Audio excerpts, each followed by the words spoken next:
morning everyone.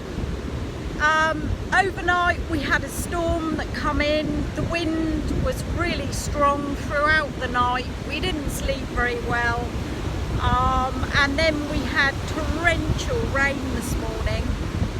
The waves were going to be coming up, so I did come down onto the beach earlier, but I didn't want to get any filming because the rain was just so heavy.